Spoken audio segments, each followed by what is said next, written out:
আমার buyer bankrupt হচ্ছে, সে আমাকে পয়সা দিচ্ছে না, তাকে তাদের দেশের সরকার সেফ এক্সিট দিচ্ছে, কিন্তু আমি যে পয়সাটা পাইলাম না, না পাওয়ার কারণে আমি যে ব্যাংকে দেনার দায় জর্জরিত হয়ে গেলাম, আমাকে জেলে নেওয়ার সকল ব্যবস্থা করে রাখা হয়েছে। বাস্তবে কিন্তু আমার প্রফিট হয় নাই বা আরও অনেক কম হয়েছে, কিন্তু আপনি কিন্তু ক্যালকুলেশন করলেন ওইটার উপর ভিত্তি করে আমাকে এটা অ্যাডজাস্ট করে দিয়ে দিলেন যে এটা ট্যাক্স হয়েছে। এখন কি হলো, বছর শেষে দেখা গেলো আমার কাছে 20 কোটি টাকা আমার পকেটে আছে, কিন্তু বাস্তবে খাতায় আমার ব্যাংকে বা আমার কাছে কোনো টাকা নেই। এখন ইনকাম ট্যাক্স অফিস যদি কালকে এসে বলে বা দুদক যদি এসে বলে যে আপনার তো এত কোটি টাকা প্রফিট হয়েছে, এই টাকা থাকার কথা, এই টাকা কই, তো ব্যাংকেও নেই, কোথাও নেই, তাহলে বিদেশ পাচার করছেন। এবার আরেক ফ্যাসাদে পড়বো আমরা। এটা গেল একটা দিক। দ্বিতীয়ত হলো যে এই যে ট্যাক্সটা আমার এআইটিটা নেওয়া হচ্ছে, এআইটিটা রিফান্ড করার অথবা অ্যাডজাস্ট করার কোনো সিস্টেম আইনে বর্তমানে নাই, এবং সেটাকে আইন দ্বারা রহিত করা হয়েছে। তো এই যে ইস্যুগুলি, এরকম অনেকগুলি কমপ্লিকেটেড বেশ ইস্যুগুলি, এবং আমি একজন আমার যে ট্যাক্স ইয়েটা দেখে একজন বড় একটা আপনাদের চার্টার্ড অ্যাকাউন্টেন্ট ফার্ম, তো ওনাকে আমি বলেছিলাম যে আপনারা তাহলে এই যে এই সিস্টেমের যে গলদগুলি আছে এগুলি নিয়ে হাইকোর্টে একটা রিট করেন। কে করবে? কেউ তো করতে চায় না, আইন ব্যয়ের বিরুদ্ধে রিট করতে চায় না হাইকোর্টে। তো আমি বললাম ঠিক আছে, আমি করব, রেডি করে দেন, আমি করব এটা। কারণ এই ধরনের অন্যায়গুলি মেনে নেওয়া যায় না, যে অন্যায়গুলি আইন দ্বারা মানে মৌলিক অধিকার, মানবিক অধিকার পরিপন্থী আইন, এগুলিকে মানা যায় না। এখন যেমন আমি এই উদাহরণগুলি অনেকবার দিয়েছি, ফরিদ ভাই ছিলেন একটা প্রোগ্রামে, মজিদ ভাই তো প্রায় অনেকগুলিতেই ছিলেন, আমাদের মাননীয় প্রধান অতিথি গতবার ডিসিসিআর একটা প্রোগ্রামে ছিলেন, সেখানে আমি বলেছি যে বাংলাদেশের ট্যাক্সেশন সিস্টেমটাই হচ্ছে বিনিয়োগ এবং ব্যবসার পরিপন্থী। কেন পরিপন্থী? যেমন ধরেন আমার যে টাকাটা আপনারা নিয়ে গেলেন, তো আমার সে মনে করেন যে পরিমাণ টাকা নিলেন তার মধ্যে আমার 1/3 বা 1/4 আমার ট্যাক্সেশন ফিগারটা হয়, ট্যাক্সেবল ফিগার। তো আমি বললাম যে আমার আরও কিছু খাতে আপনারা আমার উপর ট্যাক্স ধার্য করলেন, তাই বললাম ঠিক আছে, ওখানে যে বেশি নিছেন ওখান থেকে অ্যাডজাস্ট করবে, ওইটা অ্যাডজাস্ট করবে না। তারপরে বলতেছে এত সারচার্জ ধরা হইলো একটা, যে সারচার্জটা ওখান থেকে অ্যাডজাস্ট করে, বেশি তো নিছেন ওখানে, ওইটা অ্যাডজাস্ট করেন, ওখান থেকে অ্যাডজাস্ট হবে না। এরকম নানা জায়গায় আরও আমার উপর অনেকগুলি ট্যাক্স ফিগার ধরা হইলো। তো ধরার পরে আমি যখন বললাম তাই এই টাকা তো আমার কাছে নাই, দেওয়ার মতো টাকা নাই, তা আমি তো টাকা দিতে পারবো না। তো টাকা না দিতে পারলে আপনার রিটার্নও দাখিল করা যাবে না, অর্থাৎ এই টাকা দিয়ে আমাকে রিটার্ন দাখিল করতে হবে, আদারওয়াইজ রিটার্ন দাখিল হবে না। তো এখন টাকাও দিতে পারছে না, রিটার্নও দাখিল হচ্ছে না। এই যে সিস্টেমগুলি, এগুলি আসলে আপনাদেরই মনে হয় কাজ করা দরকার। ভীষণ নিয়ে এলো ফুলঝুরি মেগা অফার সিজন 6। এই অফারে ফ্রিজ কিনলেই পাচ্ছেন নিশ্চিত 12 সেটের আকর্ষণীয় গিফট বক্স একদম ফ্রি। আপনাদের এগুলি নিয়ে কথা বলা দরকার। সরকারের এই জায়গাগুলিকে আপনাদের আমার মনে হয় দেখাই দেওয়ার দরকার। এইগুলিকে সিস্টেম আনেন, সহজ করেন, তাহলে আমাদের কোনো আপত্তি থাকবে না। যেটা প্রত্যেকেই বলেছেন, আমিনুর রহমান ভাই যখন এনবিআর ছিলেন ওনার সাথে আমরা অনেক কাজ করেছি, যে আজকে উনি যেভাবে গঠনমূলক কথা বলেছেন, তখন কাজও কিন্তু উনি গঠনমূলক করেছেন। তখন ফরিদ ভাইয়ের সাথে কাজ করেছি আমরা, মানে সিস্টেমটা অনেকটা ইজি করার জন্য ওনারা কিন্তু আমাদেরকে নিয়ে কাজ করেছেন এবং সহজ করেছেন। এই সহজ যদি না করা যায় তাহলে কিন্তু এই যে আলোচনা হলো যে ভ্যাট 15%, এই 15%-এর ভয় কি হচ্ছে, এখন কেউ দিতে চায় না, এবং আন্ডারহ্যান্ড মানে এই যে ভ্যাটের ডিপার্টমেন্টের লোকজনের সাথে যোগসাজশ করে সেখানে ফাঁকি দেওয়ার ব্যবস্থা করে। এটাকে আপনি কমে আনেন, 5%-এ আনেন, 4%-এ আনেন, তাহলে সবাই দিতে ইন্টারেস্টেড হবে, সবাই দিবে। তখন কেউ আর ওই আন্ডারহ্যান্ড করতে যাবে না। তখন যে ঠিক আছে 4%, 3%, 4% ওকে দিয়ে দাও, আমরাও কন্ট্রিবিউট করতে চাই, দেশকে আমরা কিছু দিতে চাই। কিন্তু সেই জায়গায় যখন এই ধরনের সিস্টেম হয় তখন কিন্তু আমাদের জন্য এগুলো অসুবিধা হয়। আপনি ভ্যাটের কথা বলছেন, আমাকে বেশ কিছুদিন যাবৎ এই ভ্যাটের কমিশনার বা ওই ভ্যাটের লোকজনের সাথে প্রায় কথা বলতে ফোন করতাম, কারণ আমাদের লোকজন প্রতিনিয়ত আমাকে ফোন করে যে ভাই আমার গাড়িটা তো আটকায় রাখছে, 2 দিন যাবৎ গাড়িটা ছাড়ে না। অর্থাৎ আমাদের জানেন আপনারা, আমাদের সুতা এক জায়গা থেকে আরেক জায়গায় নিটিংয়ে যায়, ওখান থেকে ডাইংয়ে যায়, ডাইং থেকে ফ্যাব্রিক্স আসে, রাস্তায় গাড়িটা আটকায় রাখলো কাশপুর ব্রিজের নিচে, ওই সানারপাড়ের মোড়ে, আর ওইদিকে আপনার রূপগঞ্জের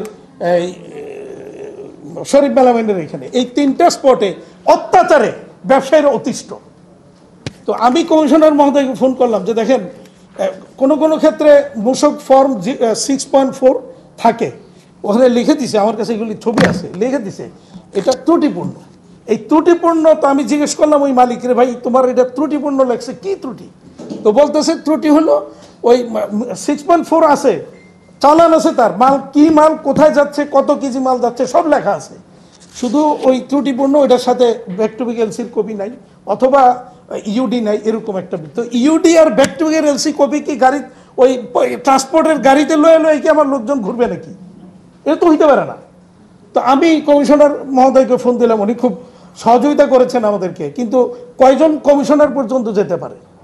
তো আমি যখন ওনাকে ফোন দিলাম উনি বললেন যে ভাই, আমি বললাম যখন মনে করো 6.4 নাই, তাতে জিরো আমার মূসকে লিখতে হয়, জিরো মূসক, তো জিরো লেখলে যদি নাই লেখলাম, একটা কাগজ আমি দিলাম না, তাতে দেশের আমি কি ক্ষতি করলাম?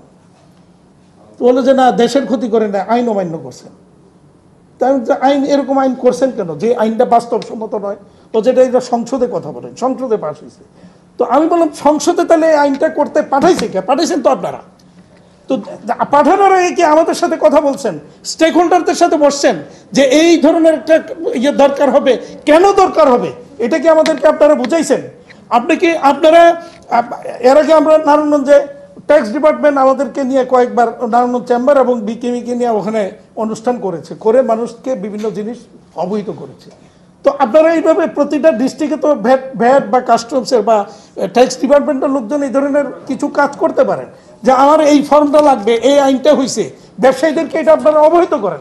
তো আমরা বিজেমি, আমি বিকেমির প্রেসিডেন্ট, আমি 36 বছর এই সেক্টরে, আপনার মূসক 6.4 কি কেন লাগবে এইটা আমি নিজে জানি না, তো আমার লোকজন জানবে কোথেকে? তো এই যে এই অত্যাচারে আমাদের লোকজন অতিষ্ঠ, মানে দেখা গেল এই গাড়িটা আটকে 2 দিন 3 দিন থাকে, 2 লাখ 5 লাখ 10 লাখ জরিমানা করে, এদিকে তার শিপমেন্ট ফেল, ক্যান্সেল, কারণ ওই মালটা আজকে এখন ডাইং করে এখন ঘর ফ্যাক্টরিতে যাচ্ছে, আজকে মাল কাটিং করে আজকে সুইং করে মালটা রাত্রে শিপমেন্ট যাবে, সেই মাল 3 দিন পরে যখন যাচ্ছে সে ভেসেল ফেল করতেছে, ভেসেল ফেল করলে পরে তার শিপমেন্টটা না গেলে হয় মালটা ক্যান্সেল অথবা এয়ার শিপমেন্ট দেওয়া মানে তার অর্ধেক নাই, টোটাল ভ্যালুর অর্ধেক নেই। এই যে জিনিসগুলি, এতে কি হচ্ছে, তাহলে ভ্যাট এবং কাস্টম ডিপার্টমেন্ট দ্বারা আমরা ক্ষতিগ্রস্ত হচ্ছি, দেশ ক্ষতিগ্রস্ত হচ্ছে, ব্যবসায়ীরা ক্ষতিগ্রস্ত হচ্ছে, এবং ব্যাংকে আমাদের কোটি কোটি টাকা দেনা, প্রতি বছর দেনা বাড়তেছে। তাহলে আপনি এদিকে বলতেছেন আমার ইনকাম হচ্ছে, ওইদিকে ব্যাংকে দেনা, তো যদি আমার ইনকামই হয় তাহলে আমার ব্যাংকে দেনাটা বাড়তেছে কেন? এই জিনিসগুলি, তাহলে ইনকাম ট্যাক্সও আপনি নিচ্ছেন আমার কাছ থেকে, আবার ওইদিকে আমি ব্যাংকে দেনা, আর এই দেনার দায় জর্জরিত হইয়া 2 বছর 4 বছর 5 বছর পরে আপনি দেখেন বহু ফ্যাক্টরি, এই বছর বহু ফ্যাক্টরি বন্ধ হয়ে যাবে, নিশ্চিত বন্ধ হবে। আমি এর মধ্যে অনেকগুলি ব্যাংকের এমডির সাথে কথা বলছি, দেন দরবার করতেছি ওই ফ্যাক্টরিগুলিকে বাঁচায় রাখার জন্য। কয়দিন পরে তার মানে ওই সে ক্লাসিফাইড হয়ে যাবে। যেমন ওই দিন আমাকে ব্যাংকের এমডি বলতেছিলেন, 20টা না 22টা প্রতিষ্ঠানের কথা বলতেছিলেন যে ওনার ব্যাংকেরই, যে এইগুলি এই আগামী মাসে গিয়ে ক্লাসিফাইড হয়ে যাবে। কেন ক্লাসিফাইড হবে? তার দেনা বেড়েছে, তার ব্যাক টু ব্যাক বন্ধ, তাকে এলসি করতে দিচ্ছে না, শিপমেন্ট করতে দিচ্ছে না। তো এই যে পরিস্থিতি, এই পরিস্থিতি যদি চলতে থাকে তাহলে এই বছর আপনি তো ওই যেটা বলছিলেন যে সময়টা একটু, আপনি তো বলছিলেন সময়টা তো বিবেচনায় নিতে হবে, যে এখন সময়টা যে পরিস্থিতি, সারা ওয়ার্ল্ডে ইকোনমি একটা তছনছ অবস্থায়, এদিকে ইরান আর ইসরায়েল যুদ্ধ যদি লাগে তো আমরা আরো বিপদে পড়ে যাব। এমনি রাশিয়া ইউক্রেন যুদ্ধের পরে, আগে কোভিড, একটার পর একটা কিন্তু সারা বিশ্বব্যাপী ইকোনমির উপর কিন্তু আঘাত আসতেই আছে। আমরা যে স্টেবল হব, যে ঠিক আছে এই বিপদ থেকে অ্যাক্সিডেন্ট সারলাম, এখন আস্তে আস্তে উঠে দাঁড়াবো, কিন্তু সেই সুযোগ কিন্তু পাচ্ছি না আমরা। তো যখন পাচ্ছি না তখন আমাদের কিন্তু আস্তে আস্তে আমরা খারাপের দিকেই যাচ্ছি। এবং এই আপনি দেখেন, আমাকে মিডিয়ার বন্ধুরা ওই দিন বলতেছিলেন যে রপ্তানি, আমেরিকা বলতেছে তাদের 34% আমদানি কমেছে গত বছর, ইউরোপেও আমদানি কমছে, বাংলাদেশ সেখানে, ইউরোপ বলতেছে যে চায়না এবং ভিয়েতনামের রপ্তানিটা কিছুটা বেড়েছে কিন্তু বাংলাদেশ বাড়েনি, বাংলাদেশটা এখনো নেগেটিভ গ্রোথ আছে তাদের রিপোর্টে। কিন্তু আমাদের এনবিআর এবং ইপিবি তথ্য দিচ্ছে প্রতি মাসে যে আমার গ্রোথ 10%, 7%, এত পার্সেন্ট গ্রোথ হচ্ছে, যেটা নিয়ে আমি গত 1.5 বছর যাবৎ প্রতিবাদ করছি যে এটা এই রং মেসেজ জাতির কাছে যাচ্ছে, রং মেসেজ সরকারের কাছে যাচ্ছে। এতে কি হচ্ছে? এতে আলটিমেটলি সরকার যে পলিসি করবে সেটা সঠিক পলিসিটা হচ্ছে না। কারণ আপনারা সবাই দেখতেছেন রপ্তানি তো বাড়তেছে, রপ্তানি তো ভালো হচ্ছে, তাতে সমস্যা কোথায়? সমস্যা নেই। তাহলে এক্সপোর্টারদের আর কোনো বেনিফিট দেওয়ার দরকার নেই। এদিকে আপনি বলছিলেন যে ইনসেন্টিভ উঠে দেওয়ার কথা। হ্যাঁ, ইনসেন্টিভ আমরা যখন গ্র্যাজুয়েশনের পরে ইনসেন্টিভ দেওয়া যাবে না, বাট গ্র্যাজুয়েশন হতে তো 26 সাল বাকি আছে। তো এই বছর ওই যে আবিদ ভাই বলছিলেন যে ইনসেন্টিভের কিছু কমায় দেওয়া হয়েছিল, আসলে কিন্তু কমায় দেয়নি। এটা অনেকটা বলবো যে এটা একটু অনেকটা প্রতারণা করা হয়েছে। বলা হয়েছে 1%, 0.5% কমানো হয়েছে, কিন্তু আবার 6টা এইচএস কোড দিয়া বলে দিছে এই এইচএস কোডের রপ্তানির বিপরীতে কোনো ইনসেন্টিভ পাবে না। তার মানে আমাদের টোটাল এক্সপোর্টটাই হচ্ছে ওই 6টা এইচএস কোডে। তো তাহলে এটাকে কি বলবো?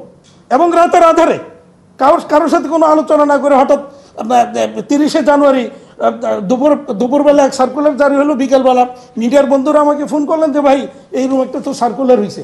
তো আমি তো শুনে আশ্চর্য হলাম, বাংলাদেশ ব্যাংকে যোগাযোগ করলাম, তো দেখলাম যে এই সার্কুলার। তো এই যে জিনিসগুলি, এগুলি তো স্টেক হোল্ডারদের সাথে কথা বলা দরকার। আপনি কমাবেন, ঠিক আছে, উইথড্র করবেন।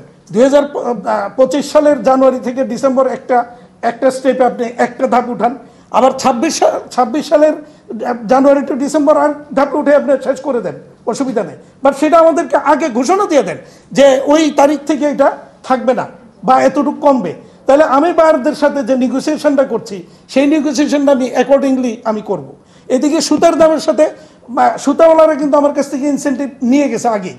তো সেইটা এখন এক্সপোর্টের বিপরীতে আপনি ব্যাকডেটে গিয়ে ইমপ্লিমেন্টেশন দিচ্ছেন, এটা তো হতে পারে না।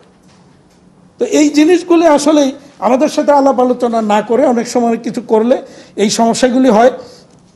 এনবিআর এই ডাটাগুলিও আমরা বহুবার কথা বলেছি যে এইটার একটা সমন্বয় হওয়া দরকার। কারণ বাংলাদেশ ব্যাংক আবার কয়েকদিন পরে রিপোর্ট দেয় যে আমাদের এত বিলিয়ন ডলার রপ্তানি আয় আমরা দেশে আনি নেই।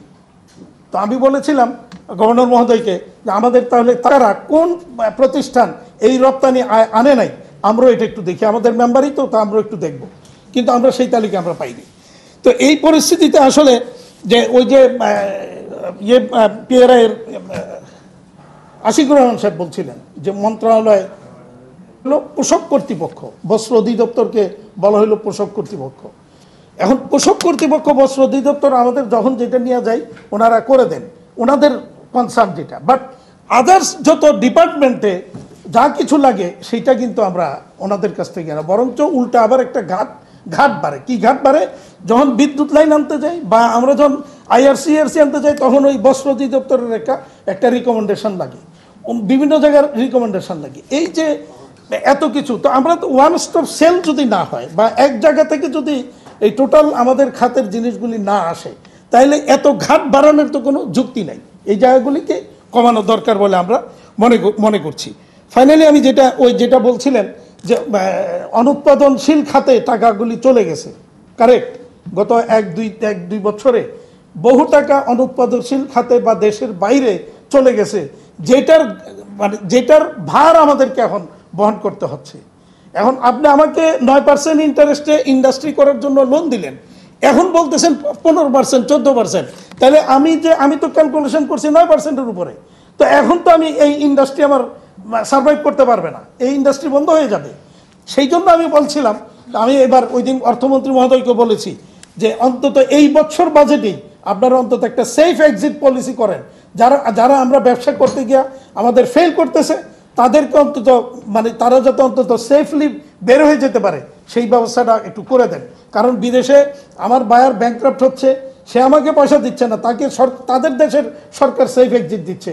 কিন্তু আমি যে পয়সাটা পাইলাম না পাওয়ার কারণে আমি যে ব্যাংকে দেনার দায় জর্জরিত হয়ে গেলাম, আমাকে জেলে নেওয়ার সকল ব্যবস্থা করে রাখা হয়েছে।